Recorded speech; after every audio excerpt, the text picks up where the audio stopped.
जोहार, मोर नाम योगेश है। छत्तीसगढ़ में बजट सत्र चला थे और बजट सत्र के दौरान आज छत्तीसगढ़ के पूर्व मुख्यमंत्री भूपेश बघेल हा धान खरीदी के मामला में जो है बातचीत करी से और खूब हंगामा भी हुई से। काबर हुई हंगामा? काबर की छत्तीसगढ़ के जो पूर्व मुख्यमंत्री है भूपेश बघेल वो कही से कि छत्तीसगढ़ में जो किसान है ये बखत धान नहीं खरीद पाई से। लगातार विपक्ष के कई विधायक का आंकड़ा भी बताई से कि हमार विधानसभा क्षेत्र में अतना लोगन मन धान खरीदे से वंचित रह गए, हमार विधानसभा में अतना व्यक्ति या धान खरीदे से वंचित रह गए। अलग अलग विधायक, उमेश पटेल हुआ चाहे और अलग विधायक हुआ, सब जना अपन अपन विधानसभा के रिकॉर्ड लेके आ रही से कि हमार विधानसभा के काफ़ी किसान मना इस समय धान ला बेच नहीं पाई। भूपेश बघेल ये भी की से कि जे किसान मन के धान खरीदी सरकार नहीं करे ओकर मन के कर्ज माफ करना चाहिए। ये बात भी जो है भूपेश बघेल बोली से। भूपेश बघेल एक बाद स्थगन लावर भी बात कही से कि स्थगन ला के मामला में बातचीत करे जाए, मामला में चर्चा करे जाए।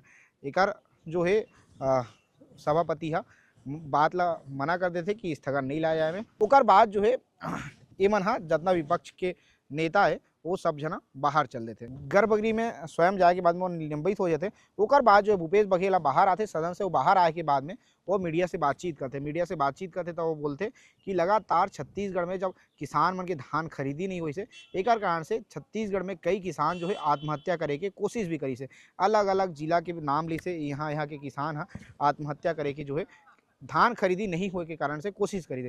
भूपेश बघेल क्या कहते वो तुम्हारा सुनना चाहिए। ये सब चूंकि हम लोग मामला उठाते, विधानसभा में पूरा मामला आता, आप लोग इस मामले को जनता तक पहुंचाते, प्रशासन की सरकार की थू होती, तो कम से कम जो धान किसान बेचने से वंचित रह गए, जो जिनका कर्ज है उनको कम से कम बेचने का अवसर मिलता।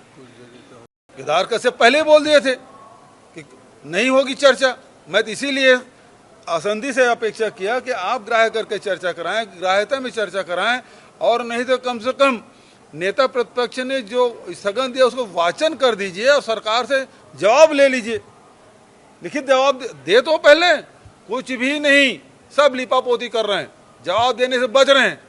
अब बजट सत्र है, यदि सामान्य बजट पे चर्चा में भाग भी लेंगे तो उसे जवाब क्या आएगा? हम जवाब लेने के लिए बाद उसको बाध्य नहीं कर सकते, आप इसका जवाब दें। तो ये सरकार किसानों के धान खरीदना भी नहीं चाहती, किसानों को अपमानित भी करना चाहती है, और इसके प्रताड़ना से आत्महत्या भी किसानों ने कर लिया। उन अधिकारियों के खिलाफ FIR भी दर्ज होना चाहिए। मैं भी अछूता नहीं रहा, मेरे खलिहान में भी आए, मुझे कोई सूचना नहीं, और मेरे घर में जाके वो फोटो खींच के चले आए। मैं यही पूछना चाहता हूँ कि किसके आदेश से, कौन सी धारा में आप किसानों के निजी परिसर में आप घुस सकते हैं? आप सरकारी अधिकारी होंगे, लेकिन संविधान ने मुझे अधिकार दिया हुआ है, और उस अधिकार के तहत मुझे मेरे स्वामित्व की जगह में कोई भी बलात् प्रवेश नहीं कर सकता। लेकिन ये एक दो नहीं, हजारों नहीं, लाखों किसानों के घरों में जाके जांच किए। किस नियम के तहत? कौन सी धारा है जिसमें आपने जांच किया?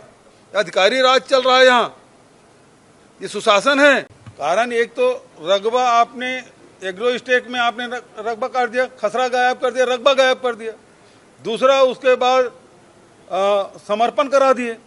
तीसरा ये कि आप टोकन लेके भी धान नहीं खरीदे। चौथा ये कि जो किसान जिन्होंने लोन लिया था, अभी भी हजारों लाखों किसान मिलेंगे जिन्होंने बैंक से लोन लिया हुआ है और वो उसका लोन अभी बकाया है, उसके घर में धान है और वो कर्जा नहीं चुका पा रहे हैं। तो यही तो हम सवाल करने वाले थे कि लिंकिंग क्यों कब करोगे? ये तो न केवल किसानों को चूना लगाया, ये सरकार को ही चूना लगा रहे हैं अधिकारी। इसके लिए जिम्मेदार कौन है? आखिर कर्ज नहीं पड़ा पाए तो इसके लिए जिम्मेदार कौन है? किसान का धान यदि नहीं बिका, सरकार वो बेचना चाहता है, कर्ज पटाना चाहता है, अब 31 मार्च के बाद 1 अप्रैल से उसको ब्याज लगना शुरू होगा। जो पिछले समय कर्जा लिए थे अब 0% नहीं मिलेगा, अब 1 अप्रैल के बाद से उसको ब्याज देना पड़ेगा उस किसान को। तो किसान की दोहरा मार। तो यही सब सवाल है, बहुत मौलिक सवाल, जो हमारे सभी सदस्य अलग अलग अपने अपने विधानसभा उठा लाए थे। ये बिल्कुल यदि ये सरकार फैसला लेती, मैं यही बात विधानसभा में बोला, यदि सरकार फैसला लेती तो कम से कम भूपेश बघेल के घर में जाके वो जांच नहीं कराते, किसानों के घर में जांच नहीं कराते, कम से कम आंख का शर्म होता है इनको। लेकिन ये अधिकारी लिए हैं, अधिकारियों को छत्तीसगढ़ के किसानों के साथ कोई सहानुभूति नहीं, उनके नजरों में कोई इज्जत नहीं कि छत्तीसगढ़ की जनता की, और इसलिए कोई प्रताड़ित हो जाए, अपमानित हो जाए, इनको कोई फर्क पड़ने वाला नहीं।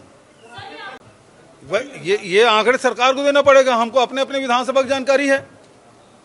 जैसे अभी कुंवर सिंह निषाद ने कहा और संगीता ने कहा है ना, और संगीता ने क्या 1 लाख किसानों समर्पण कराए, बेच नहीं पाए, वो 8,000 है। जैसे उमेश पटेल ने शक्ति का बताया, अकलतरा से बताया तो 7,000 चांपा जांजगीर जिले से, तो हर जिले से 7-8 हजार।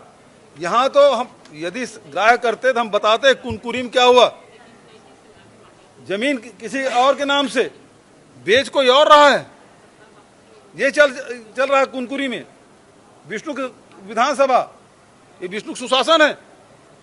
तो इन सब बातों को रखना चाहते थे, लेकिन ये सरकार किसान विरोधी सरकार है और ये चर्चा से भाग गई।